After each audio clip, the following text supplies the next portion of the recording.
So the drive closed almost 6 years ago. It was because of a tree disease called Pyrrhomorum, and we had to fell a lot of the woods here, and it would have been too dangerous to keep the drive open, having people out and about enjoying the open air. So we had to close it, and it has been closed ever since. There was a lot of public attention on the closure of the drive. Obviously a massively popular site, and the public were really keen to see it reopened. A local community group led the way, if you like, to enable this project to happen. It was necessary for public safety reasons, and once it was closed and once the sort of harvesting of the trees took place, then came the question of affordability. How do we reopen the drive? What does it look like? What about the maintenance, and so on and so forth? And it has taken longer than we wanted, really, but I think we're in a good place now, and work is happening at full speed to actually get it open. To reopen the drive is a huge project and an expensive project, so to have that backing from the Welsh Government was fundamental.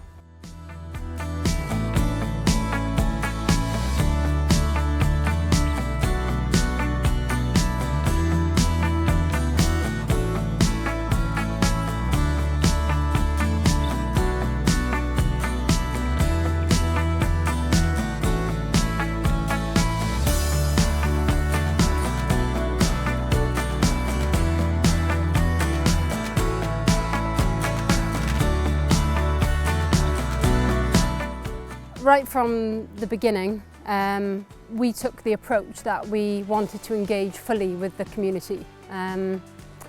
It's really of paramount importance that the people who are going to use this site have had an influence in how it's developed. In the past, we only had one play area on the drive, and that used to get a lot of bottleneck issues and overuse almost. So we've introduced 2 new play areas, as well as that one, so 3 altogether, offering accessible play for different age groups and everything.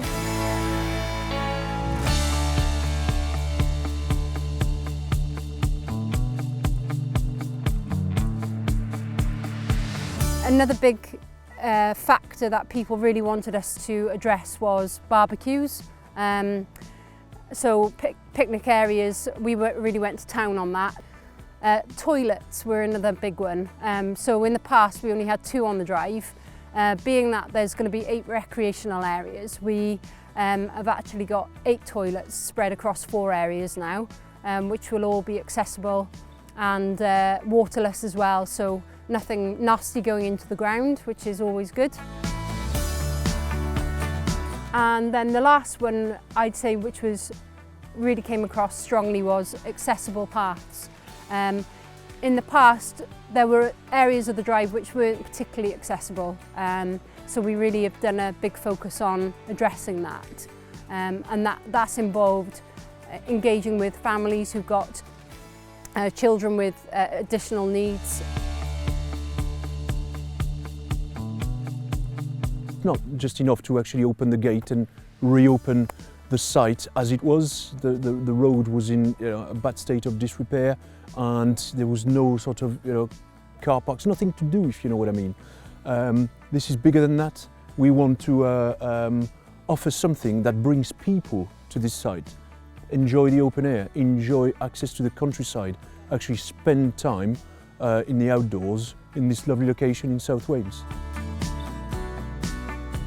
Part of my background in NRW was an education officer, really seeing children experience aspects of nature for the first time. Nothing quite beats that.